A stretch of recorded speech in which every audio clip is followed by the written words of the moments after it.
Hello, sweet friends. Welcome back to another video, which is quite exciting because today we are migrating from my original pirate-themed reading journal into a brand new reading journal for the rest of 2025. If you're new here, my name's Amanda, and I like to make things, especially reading journals. The time has finally come to migrate into a new journal since this one is completely full, and these side by side are just so satisfying. I know at the end of the year, this is not what this is going to look like, but I'm quite excited to see how things change throughout the year since this is my first time ever using a Tiefossi journal. So I wanted to give you a quick preview of the features. When I heard that Tiefossi was making a square journal, I was so excited. I have heard very good things about Tiefossi journals, but I haven't tried one for myself because they have just recently launched the square design. And you know me, I am quite partial to a square layout. So I'm extremely excited to try this out. They sent me this as a gift, and I just thought it looked beautiful against my Archer and Olive journal from the beginning of the year. I love the stunning gold foil detail mixed in with the embossed elements. It still has the strap, which is really important because, as you know, my journals get really thick, so the strap is important to keeping that held together. It still has these little bookmarks so I can save my page, and it also has the pen loop, which I do use sometimes. I just don't ever have pens in there on videos. And I also really love that they have a decorated spine. I just think that it gives a little bit more charm when the journal is actually sitting on the shelf. Inside, they have their Tiefossi tea monogram. This I'm actually going to be covering up with a collage for the journal. And they have the standard place to put your name and phone number. And then in the very back, they have a pocket to keep all the little scraps of paper. And they've gilded the edges in gold, which I think is just so magical. And hopefully it will still resemble gold by the time I'm finished filling it with tons and tons of paper. Overall, I'm so excited to try this out and see how it holds up next to the journals that I have been using for years. I have very high hopes because, again, I've heard amazing things about this brand. Before we completely dive into migrating into this new journal, there's a few adjustments we need to make in the previous. I need to add my updates to my different reading challenges, and I also needed to add a little element to this cover by labeling it Chapter 1, now that there are 2 journals for 2025. Since there is lots to update today, I'm going to go through my updates pretty quickly.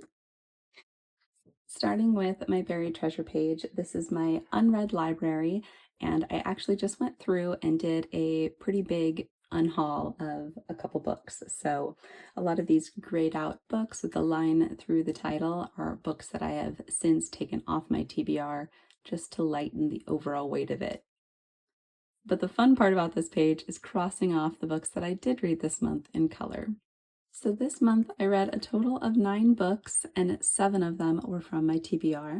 I read Where the Library Hides, The Blue Hour, Magnolia Park's Into the Dark, The Great Alone, The Wife Between Us, and The Wilds.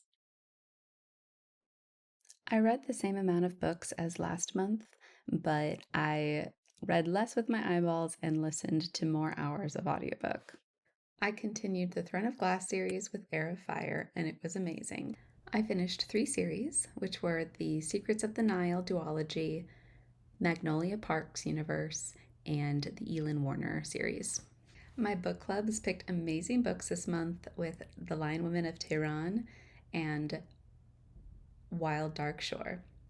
Both of these books were so good and great for book club discussions. I participated in Summerween this month, and I traveled as far as Antarctica through my reading. I did amazing with my Kraken challenge. I read 6 books from my TBR and didn't buy a single book this month. I added to my TBR loyalty card, finished a backlist, and 3 series.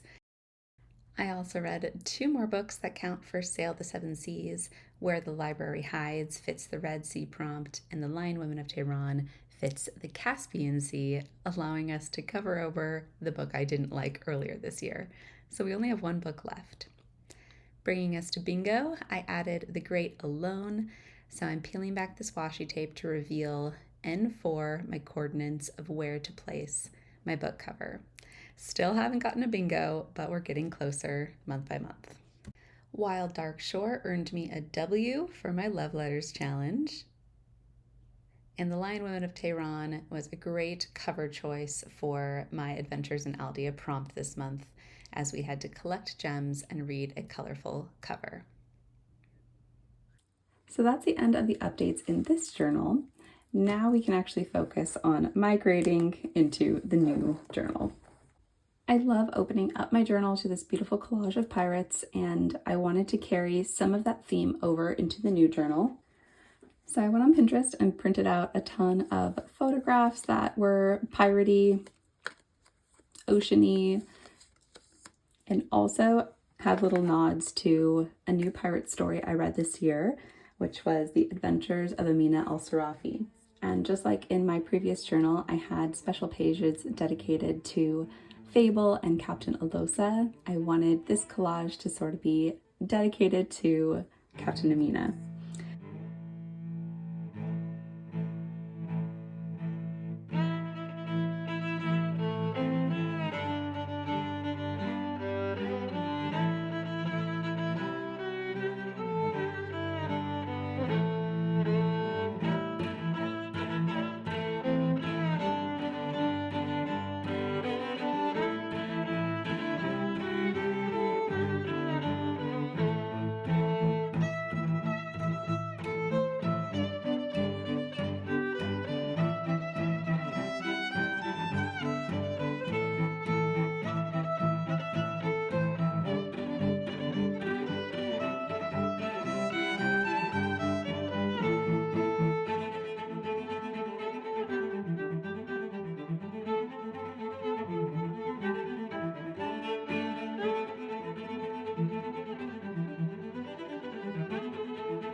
All right, and then something I do in every reading journal is tape this awkward page together. Because of the way that the journal is bound, there's always kind of like an awkward second page. Sometimes I've used this to write my contact information, especially if I'm covering that section up. But for this journal, I'm just going to close it because I don't really need it.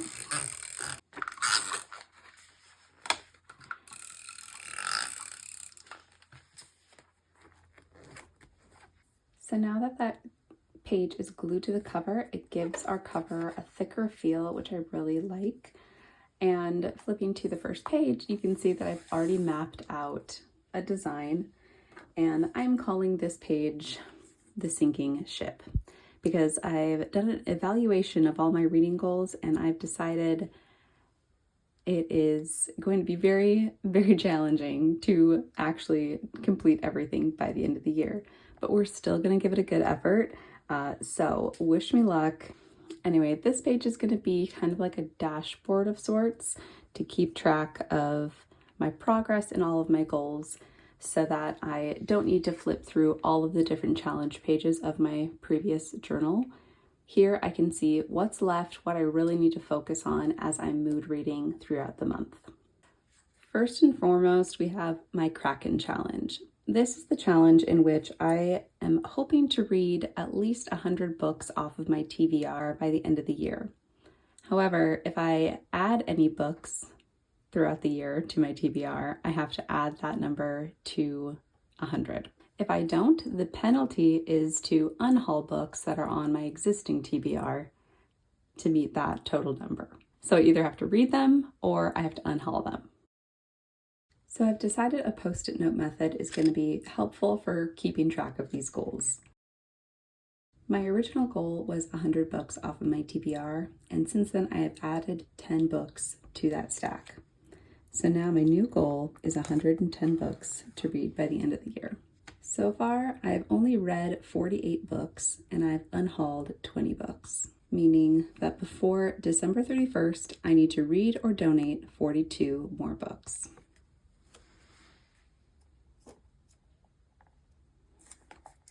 I think these post-its will make it easy to change up the numbers every month and really track my progress on how close we are to completing this task. The next section here I'm calling Challenge Progress. These are all the little challenges I've set for myself that I have yet to complete, whether goals or actual reading challenges. So we have our 100 books sunk challenge, which is what you see here. 25 books read with my eyeballs. I want to host a readathon before the end of the year. I want to host a book getaway. I want to get at least one bingo. I want to finish my Sail the Seven Seas challenge. I want to knock the final letters off of my ABC challenge. And because I'm crazy, I have 2 more challenges that I'm adding mid-year that I think will help me address some of the books on my TBR.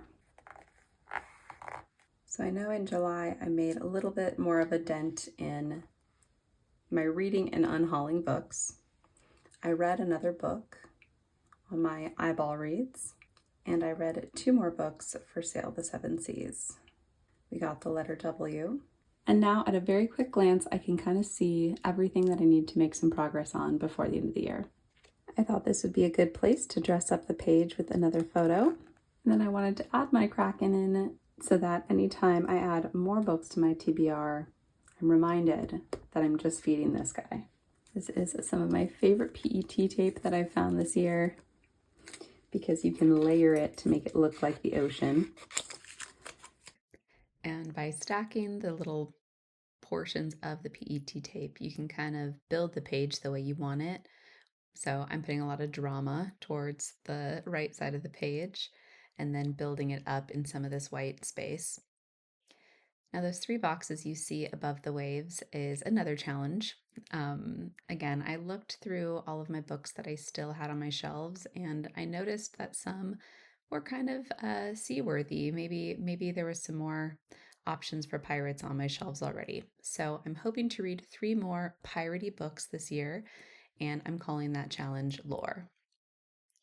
So to decorate the final negative space, I'm just adding in some washi tape and trimming around where I'm going to place those book covers with an X-Acto or a pair of scissors if I can't find my X-Acto, just to create that negative space and prepare the page. After that, I kind of just went around and added in some extra character in some of the drier, whiter places. So a drop shadow kind of helps those boxes to feel like they're popping forward. I added a really pretty bluish gold gilded washi tape to the top to fill up that kind of negative space. And then I had these beautiful stickers from Sticky Shop. One was a little old-fashioned timetable hourglass, which was perfect because we're running out of time this year already and I need to catch up on my goals because there are not enough hours in the day. And that's great. I think that's all it needs. We've got a lot going on already, but I feel like the space is pretty evened out. And for now, I just have these kind of teal post-its, but I can definitely get some neutral ones. But I like it. I think this will be very helpful as a reference when I'm picking my TBR for the month. Okay, and even though I have probably no hope for completing these challenges, we're gonna create 2 new challenges just because I'm crazy. But in my kind of review of all of the books that are still on my TBR, I kind of came up with 2 more challenges that I can do to help me reach for some books that I haven't been reaching for. And I've also already completed some of these in the first half of the year. So they're really simple. You've heard of them before. It's the color challenge and a numbers challenge. So the layout for both of these is going to be exactly the same, but we're going to decorate the pages slightly differently. I'm going to use my distresser tool to just make this page not so white, and then we'll dress it up with some washi tape to make it interesting.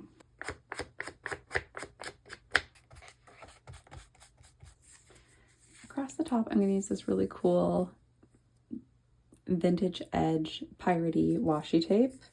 And I'm filling in each of these 10 boxes with the Roman numerals 0 through 9.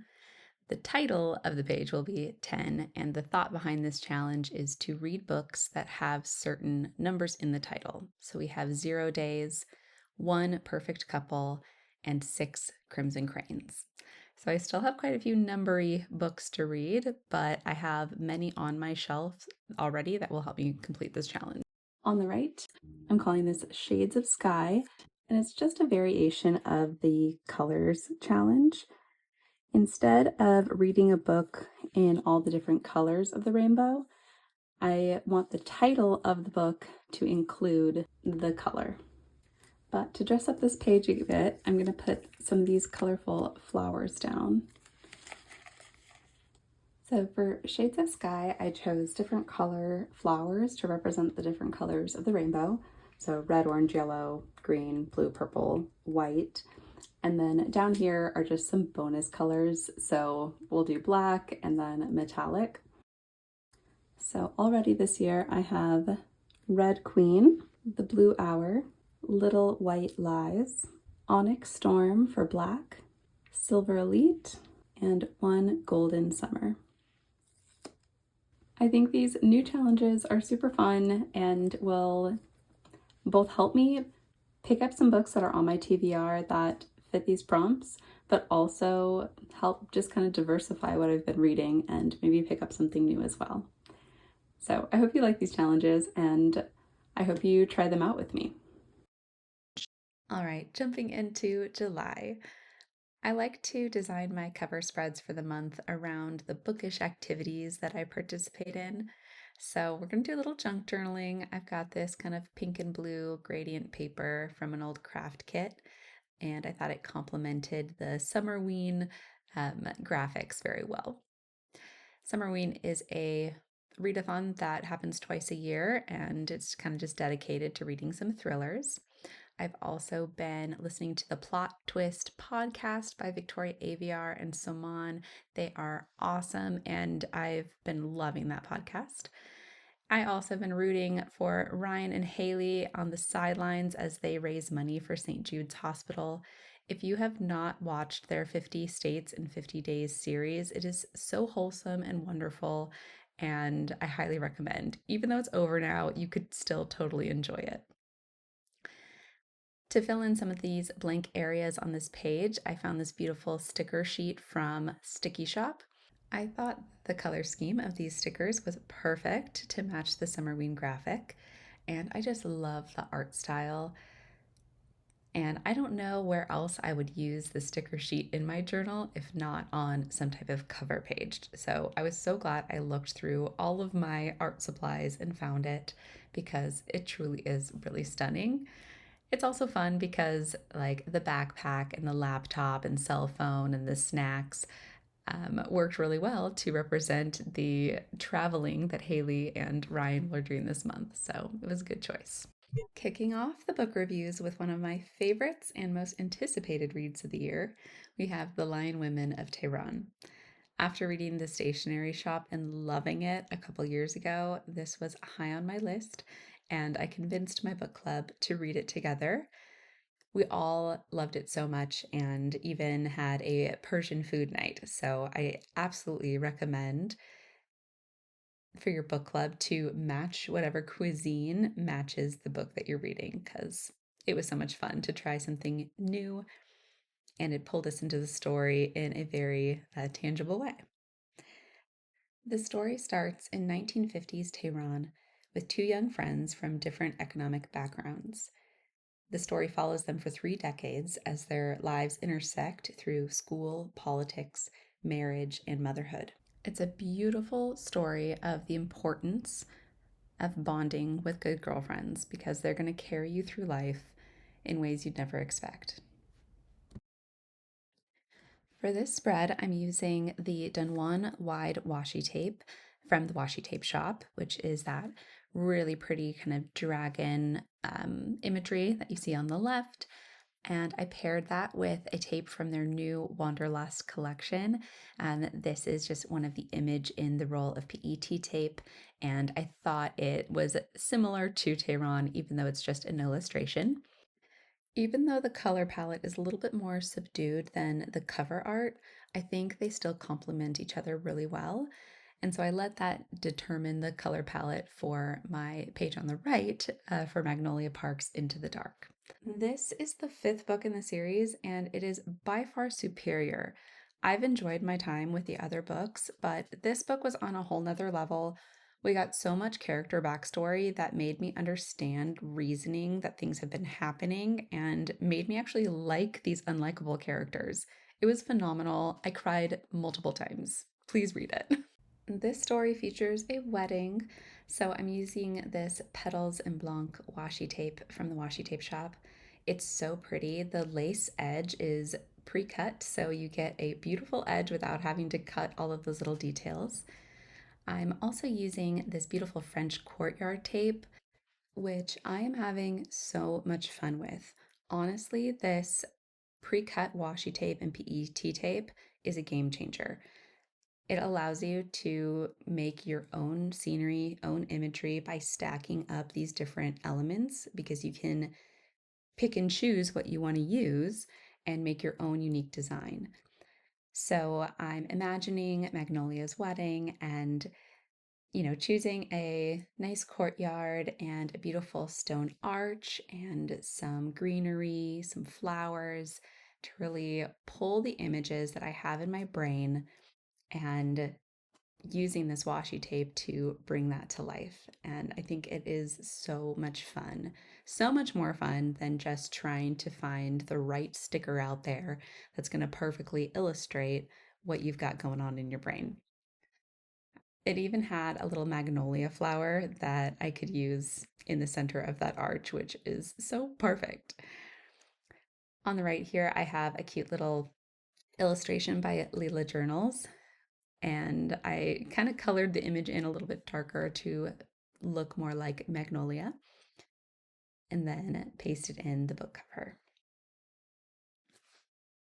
Now I started to think that the right side of this page started to look a little heavier than the left, so I went back and added some more flowers and greenery to the Lion Women of Tehran to pull a little bit of weight up to the top of that page. And because I found the magnolia for the arch, I really wanted to find a bee. So I went back and looked through all my tapes, and this is another one of their new tapes. It's called Sunlit Meadow, and look at that, there's a bee. I needed a bee for BJ, or this would not be complete. And this is just another example of how you can mix and match these pre-cut washi tapes to create your perfect image in your reading journal. While I was looking for that, I found some old stickers by Happy Sherpa on Etsy, and I loved this illustration here. It just reminded me of Magnolia, and I thought it was the perfect final element to this page. I'm pairing the next 3 books together because they all have orange covers, but we've got a historical fiction, a mystery, and a fantasy book. So how does one design a page to blend all 3? So my method is to choose washi tapes that are going to both complement each other in color and also complement the book cover itself and hopefully represent the story too. So I'm going with sort of a grayscale palette to go in the background of these orange covers, and then I'm going to pair that with a contrasting color, blue, to really make sure the orange covers pop. For Air of Fire, I chose this tape from artist Tran Nguyen from the Washi Station because I think it gives very fantasy vibes. And I'm using that on half the page. And then I'm pairing that with some tape from the Washi Tape Shop. This is just a literal dark shore. And by ripping it, it kind of blends these two tapes together. It's not a perfect blend, but because they have a similar color palette, I think it works. And that will also help me kind of split this page into 2 book reviews. I didn't want to cover too much of that tape, so I'm adding this blue gridded tape to give a little bit of space between the illustrated washi tape and where I'm placing the book covers. And then I went in and made a border for my reviews to go in later. On the left side, I'm gonna use some more simple washi tape. This is just a little daisy tape that I liked the darker grayish hues. I thought that brought in a little bit of depth to the edge, just like we have on the right side. And then I added in that blue stripe as well to marry the 2 pages. And the log cabin image is another scene from that Wonderlost PET tape from the new collection at the Washi tape shop. They actually had a couple images that I thought would work well for the Great Alone, but because I was trying to stick to that grayscale color palette, I went with the more snowy log cabin design. The Great Alone was probably my favorite book of the whole month. It was, I mean, you can't go wrong with Kristen Hanna. All of her books have been 5 stars for me so far. But this one I think may have taken first place over The Four Winds. It's the story of a young girl named Lenny, and her father gets back from the Vietnam War a changed man, and he moves his whole family to Alaska, and they kind of have to battle the harsh terrain of the state as well as her father's PTSD. It was moving, it was sad, I cried, it was absolutely beautiful. On the right, we've got Heir of Fire. This is the next book in the Throne of Glass series, and I really wanted to use this dragon to represent Braxios. Since we finally got Manon's story, and I can already tell you she's going to be my favorite character. But even after cutting away this kind of wide white border on the sticker, I still wasn't loving how it looked on the page. So I decided to not include the dragon, but I will say that Manon's story was my favorite part of the book, and this series is just getting better and better. Since these Happy Sherpa stickers were fresh in my mind, I decided to use a couple more of them. I liked this picture of a girl cozy in her sweater, which I thought was good to represent an Alaskan wilderness. And then Wild Dark Shore was a mystery that takes place in a remote island off the shore of Antarctica. And obviously, it's really cold there too. One of the characters in this story uses the violin to cope with some heavy trauma. So I wanted to bring a violin to represent that part of the story.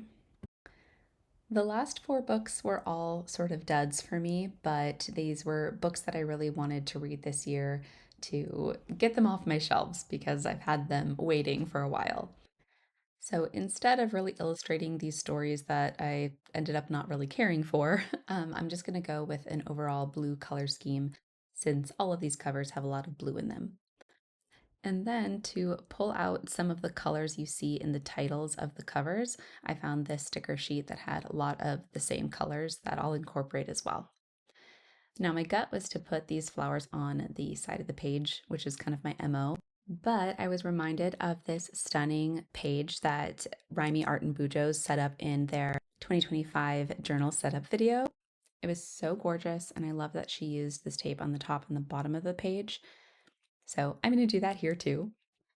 And I cut it in half lengthwise so that it wouldn't take up too much space because I do still need to divide this page into fourths for 4 book reviews. I unfortunately was pretty disappointed in a lot of these books, and I think my disappointment was even worse because I really anticipated reading these books and thought that I would love them. What the River Knows is one of my favorite books, and I was so excited to read the sequel. I actually got an early copy of the first book, so I waited longer than everyone else to read the second story. But when it came out, everyone was giving it such terrible feedback, and I wanted to wait to read it to really go in blind and form my own opinion. And I mean, it was fine. It didn't give the same angst as the first book, and I really hated the romance part of it. So it sucked the life out of that story for me. The Wilds by Sarah Pierce is a mystery, and it's the 3rd book in the Elin Warner trilogy.